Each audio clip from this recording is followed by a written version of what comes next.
그 옆에 분하고 한번 인사하겠습니다. 당신은 하나님의 사람입니다. 네, 감사합니다. 앞뒤로도 당신은 하나님의 사람입니다. 이렇게 인사해 볼까요? 네. 사람은 살아가면서 반드시 누군가와 함께 해야 합니다. 그래서 행복할 수 있고 또 그렇지 않을 수도 있습니다. 나와 뜻을 같이 하는 사람과 함께하면 좋겠지만 그렇지 않고 나를 반대하는 사람과 함께하면 어떻습니까? 힘들 거예요. 한 방송 토론회에서 대통령 후보들이 나와서 그 내각 인선에 대한 의사를 밝힌 적이 있습니다. 대통령이 되면 어떤 사람과 함께 할 것인가에 대한 질문이었습니다. 모두 비슷한 입장이었습니다. 소속 정당, 그러니까 소속 출신과 상관없이 도덕성이나 능력이 검증되면 누구든지 세울 것이라고 했습니다. 자기를 반대하는 사람들도. 그런데 그게 여러분 쉬울까요? 그렇게 입장을 밝혔지만 정말 그렇게 되길 바라는 바이죠. 어렵습니다. 아브라함 링컨도 대통령이 될 때 장관들을 세웠습니다.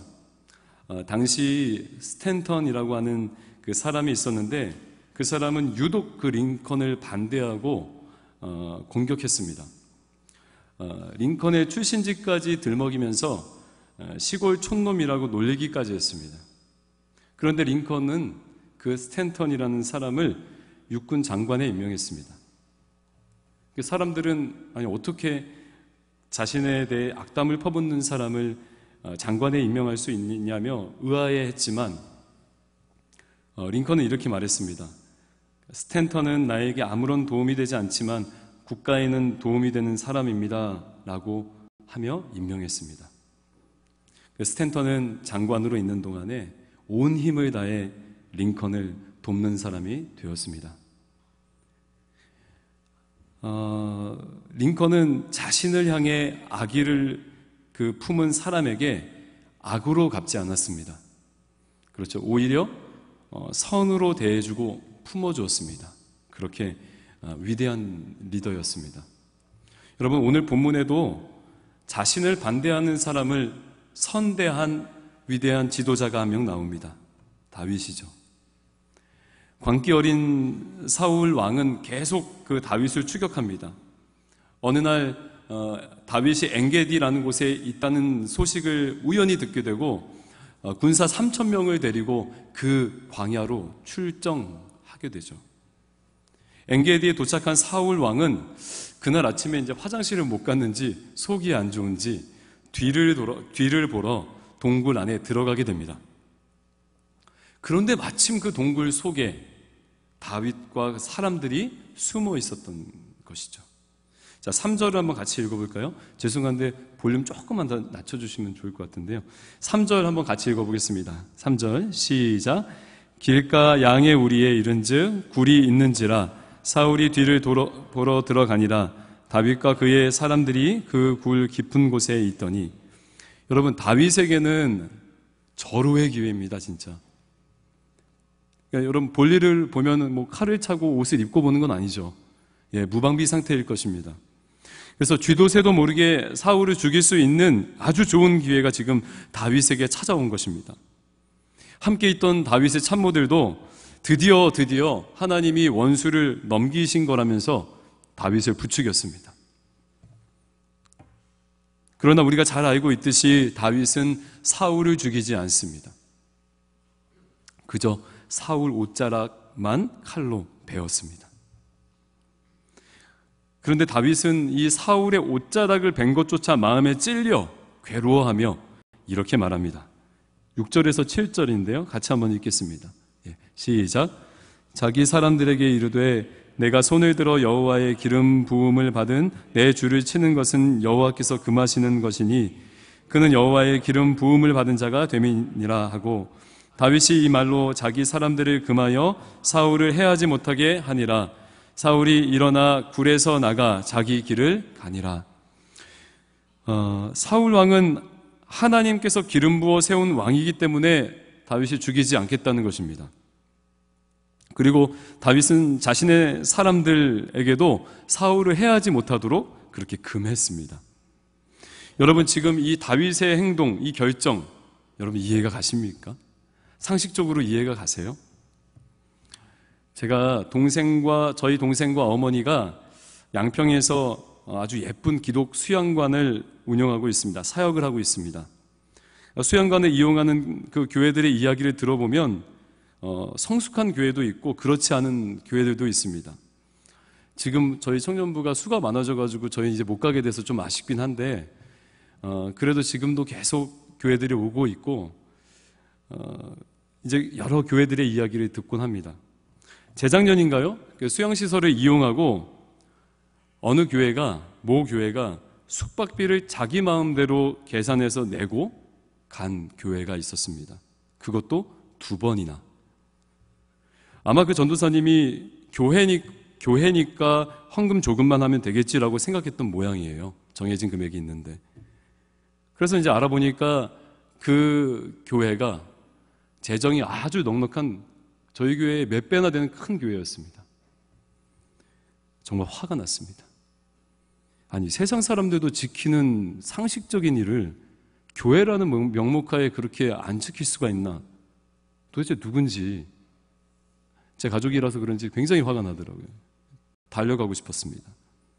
그 전도사 멱살을 잡고 성경을 아냐고 물어보고 싶었습니다. 근데 참았죠. 참았습니다. 그런데 세상은 좁고 교계는 어떻습니까? 아주 좁아요. 몇 주 뒤에 그 교회 동기 목사님에게 전화가 온 것입니다. 저에게 어떤 부탁을 하기 위해서 전화를 한 거예요. 안양이었는데 제가 그 전도사님 이야기를 했을까요? 안 했을까요? 안 은혜로울 것 같아서 대답을 안 하겠습니다. 여러분, 해야 되겠습니까? 안 해야 되겠습니까? 솔직히 했습니다. 부글부글 그냥 너 진짜 그 동생이었거든요. 그럴 수가 있냐면서 한 10분간 장시간을 아주 통화하면서 다 쏟아냈습니다. 나중에 물론 좀 참을 거 그랬지만 지금도 속이 후련해요. 여러분, 이 다윗이요, 동굴 안에서 어땠을까요? 마음이. 그동안 나라를 위해서 또 왕을 위해서 아주 그렇게 목숨까지 걸어 헌신했는데 순식간에 왕의 역적으로 몰리면서 그렇게 늘 죽음의 위협 속에 살게 된 그 다윗은 어떻겠습니까? 동굴 안에서의 마음이 어떻겠어요? 억울함과 분함, 그게 뭐 말로 표현할 수 있겠습니까? 정말 다른 나라에까지 가서 침을 질질 흘리며 미친 척을 해야만 하는 수모를 겪었고 또 그 위험천만한 광야에서 또 동굴로 유리하며 살았던 그 다윗은 어떻겠습니까? 아마 칼을 준 손이 아주 미세하게 떨리면서 뒤에서 아주 순식간에 찌르고 싶었을지 모릅니다. 어떻게 보면 여러분, 지금 다윗의 인생을 꼬이게 하는 원수, 그 문제가 지금 바로 자기 눈앞에서 상상은 거기까지 해야 되겠는데 눈앞에서 볼일을 보고 있는 거예요. 무방비 상태로. 칼 한 번만 휘두르면 지금 도망자의 생활도 끝나고 그리고 왕의 자리에 앉게 되는 그러한 지금 순간이었습니다. 그러나 다윗은 사울을 죽이지 않습니다. 사울의 옷자락만 베었습니다. 과연 여러분, 지금 다윗의 그 마음이나 다윗의 가진 신앙이 어떤 신앙이길래 참을 수 있었을까? 그렇게 사울의 옷자락을 베었는데도 그것만으로도 가슴 아파서 찔려서 그렇게 자기의 그 사람들에게 이야기를 했을까?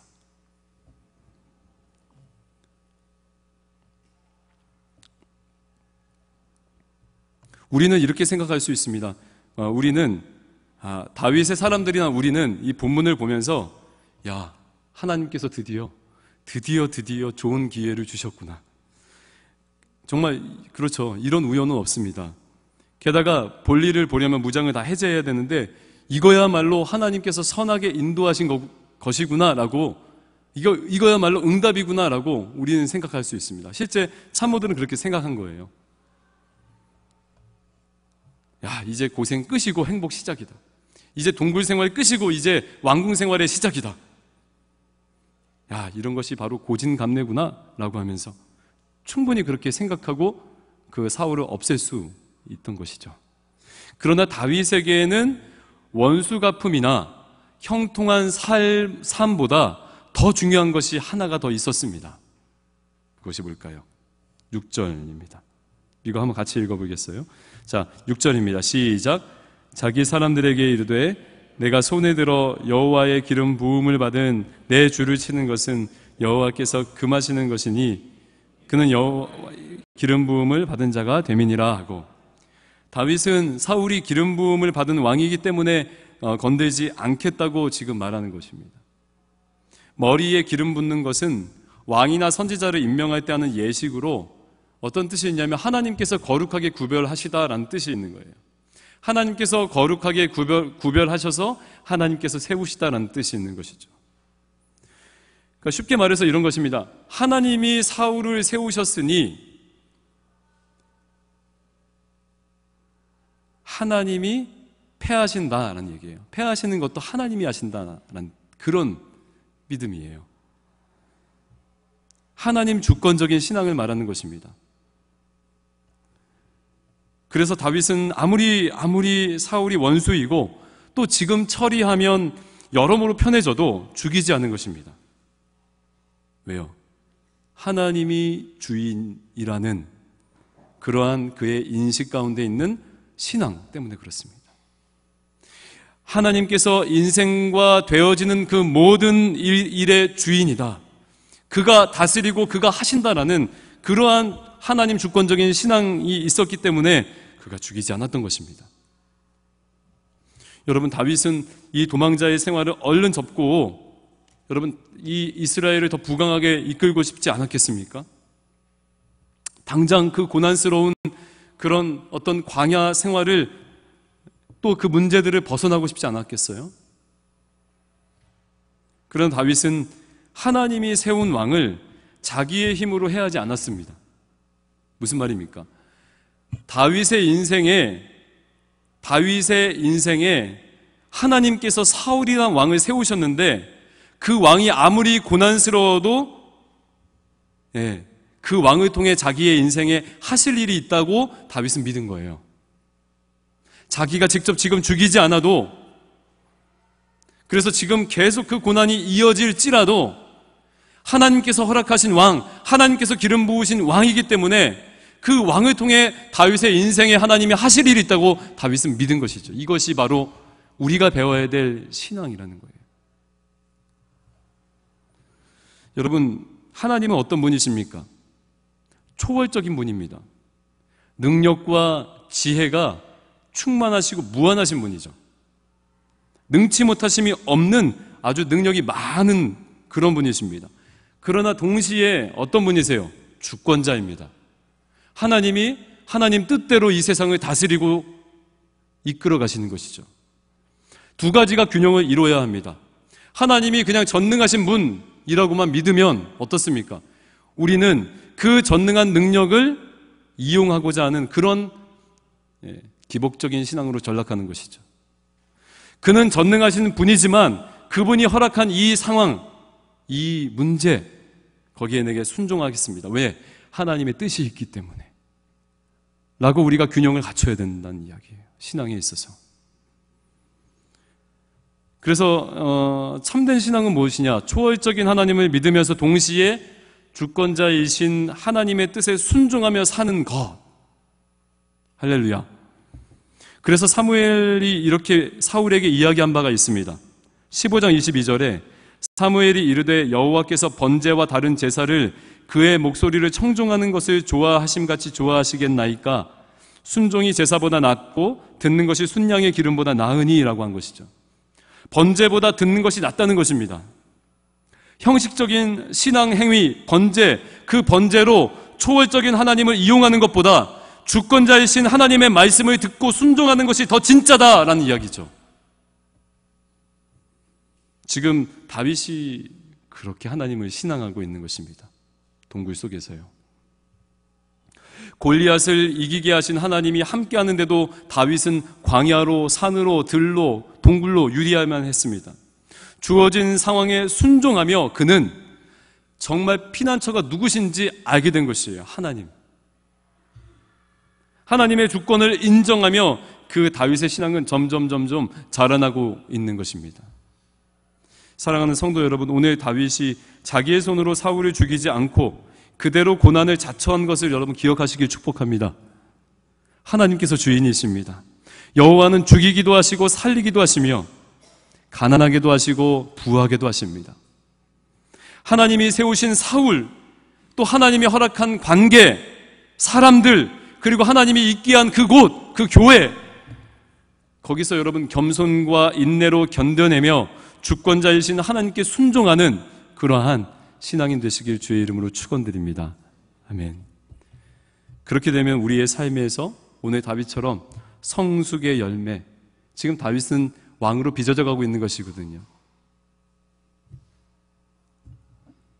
그리고 두 번째, 다윗이 사울을 죽이지 않을 수 있었던 것은 다윗에게 어떤 신앙이 있었냐면 부활 소망이 있었기 때문에 그렇습니다.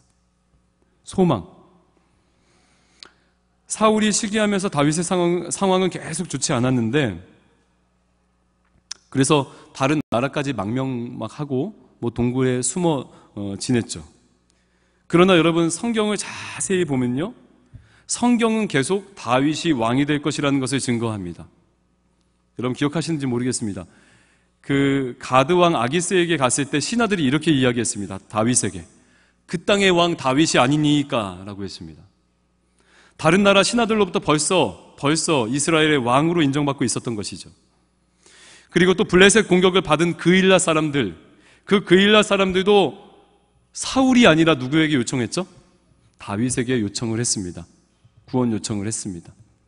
그리고 오늘 24장 후반부에 보면 사울까지도 다윗이 왕이 될 것을 말합니다.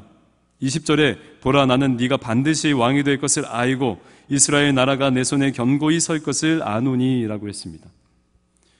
여러분, 무슨 말이냐면 지금 다윗에게는 자기 미래에 대한 확신이 있는 것입니다.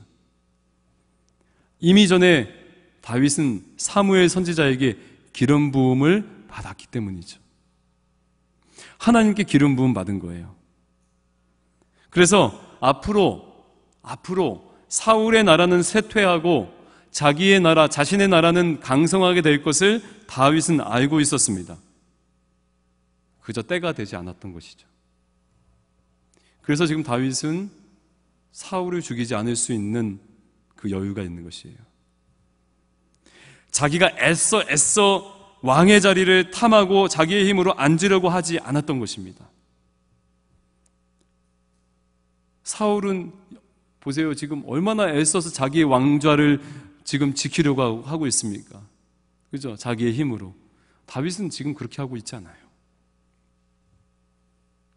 사울을 죽이지 않고 조금 느리게 가도, 또 사울 때문에 지금 당장은 괴로워도 왕이 될 것이라는 그 소망, 그 미래, 확실한 그 약속 때문에 인내할 수 있었던 것입니다. 여러분, 우리 신앙도 마찬가지입니다. 이 땅에서의 삶이 고난스럽고 힘들어도, 또 때로는 앞이 보이지 않아도, 또 남들보다 느리게 돌아가는 것 같아도 참고 견딜 수 있는 이유 무엇입니까? 소망이 있기 때문에 그래요. 영원한 나라, 영원한 승리가 우리에게 있기 때문에 우리는 견디고 참아내는 것입니다. 여러분, 이 소망이 있으십니까? 부활 소망, 영원한 나라에 대한 소망이 여러분 진짜 있으세요? 그 소망을 바라보며 사십니까? 초대교회 시대에 여러분 아주 위급한 상황이 있었습니다. 당시 로마 황제가 기독교인들을 박해했거든요. 자기의 정치적 야망을 이루기 위해서 황제 숭배라는 그런 무시무시한 정책을 펴냈습니다. 자기를 숭배하지 않으면, 자기에게 절하지 않으면 어떤 장사를 하지 못하게 했던 것이에요. 그러면 어떻습니까? 그 당시에 굶어야 됐습니다. 그리스도인들은 먹지 못했습니다. 그리고 이전에 유대교로 돌아오라고 하는 그러한 어떤 압박이 있었어요. 배교하라는 기독교를.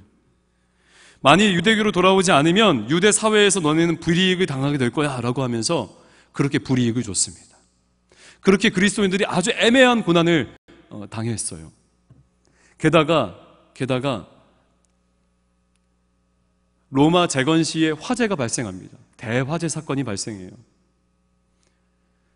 그런데 그 로마의 그 어떤 재건축을 강행했던 그 네로 황제가 자기에게 화살이 날라오자 어떻습니까? 소수였던 그리스도인들에게 화살을 돌립니다. 저기 안에 범죄자가 있다라고. 그래서 그때부터 아주 극심한 박해들이 시작됐던 것이에요. 사자밥으로 자식들을 사자밥으로 던지고, 또 어떤 자들을 잡아서 꼬챙이에 꽂아서 밤을 밝히고 불에 태워서 말입니다. 예수 믿는다는 말 한마디만 해도 그렇게 됐습니다. 억울한 죽임을 당해야 했습니다. 감옥에 갇혀야 했습니다. 먹지 못했습니다. 사회에서는 왕따 당했습니다.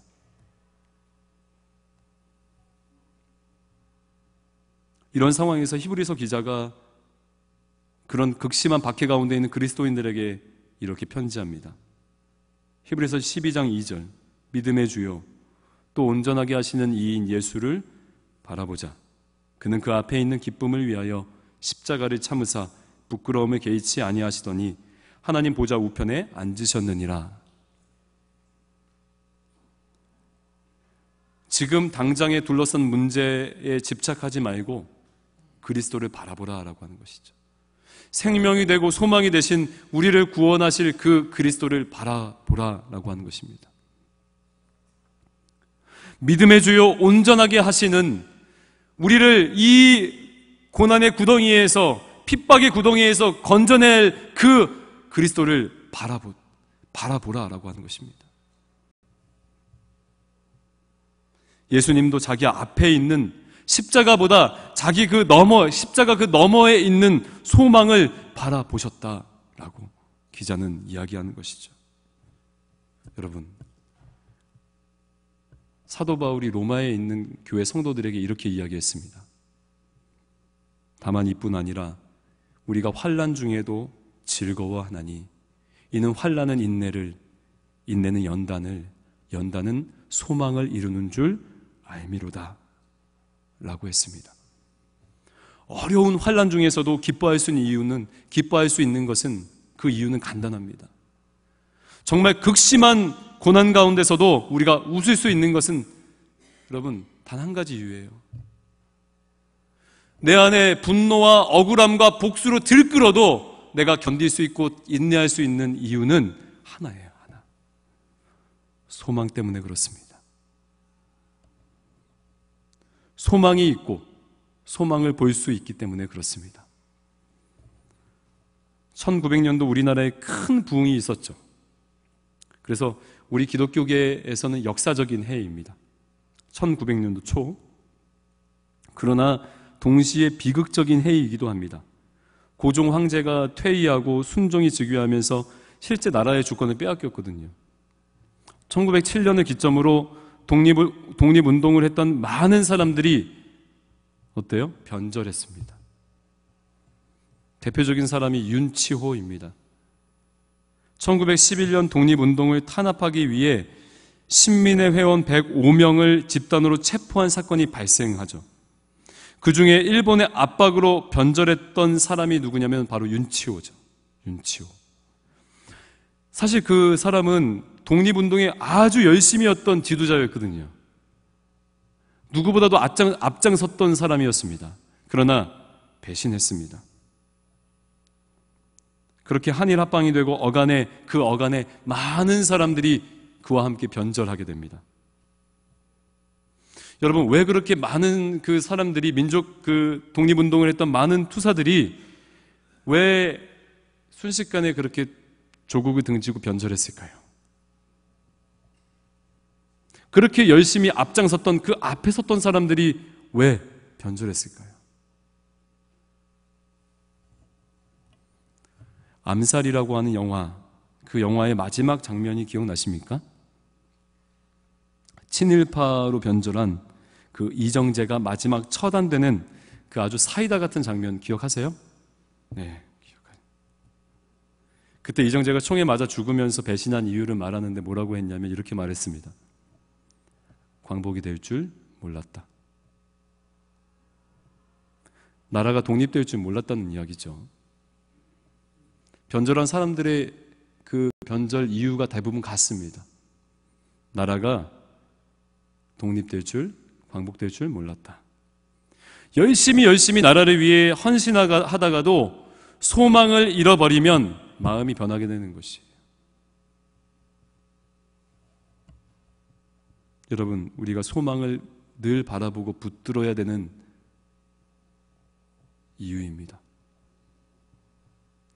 힘들 때 여러분 부활 소망을 바라보십시오. 지칠 때, 어려울 때, 내가 게을러질 때 여러분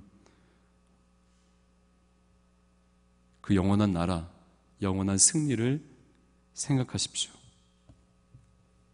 마지막 날에는 악인들은 영원히 불못에서 고통당할 것이지만 우리는 승리할 것입니다. 우리는 영광 중에 부활하여 주님과 함께 이 땅을 다스릴 것입니다. 그래서 우리는 여유 있고 인내할 수 있습니다. 말씀을 마무리하겠습니다. 우리 신앙이 건강하려면 오늘 다윗의 신앙을 통해 본 두 가지가 갖춰져야 합니다.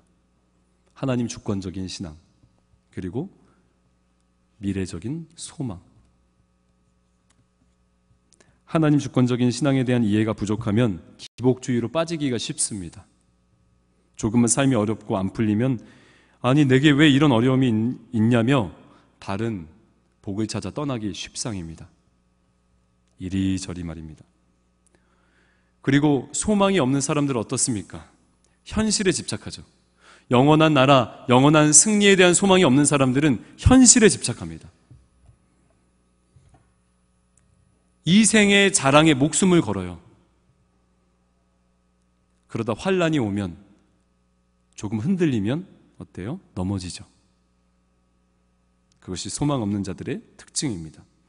그러나 두 가지를 잘 갖춘 사람은 오늘 다윗처럼 계속 성숙해져 갈 것입니다. 내가 복수하지 않아도 되고 세상 자리에 내가 집착하지 않아도 되고 하나님께서 허락하시고 하나님께서 우리에게 두신 그 자리에서 순종과 인내로 때론 눈물로 그렇게 우리가 주님을 닮아가는 것이죠. 그렇게 여러분 다윗처럼 왕으로 빚어져 가길 주의 이름으로 축원드립니다.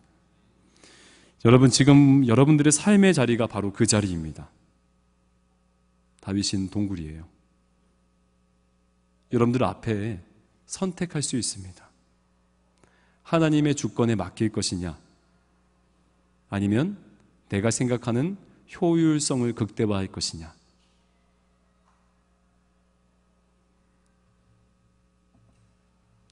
여러분 좀 느리게 가도 괜찮습니다.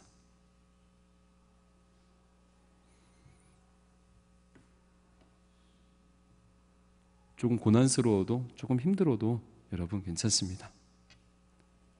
우리가 지금 힘들어 보지 않으면 언제 힘들어 봐요?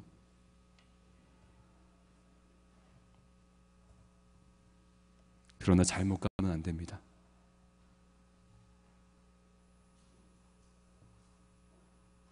소망을 바라보십시오. 소망을 바라보며 인내하십시오. 그러면 하나님께서 마지막 때에 갚아주시고 하나님께서 우리를 영원히 새롭게 하실 것입니다. 기도하겠습니다.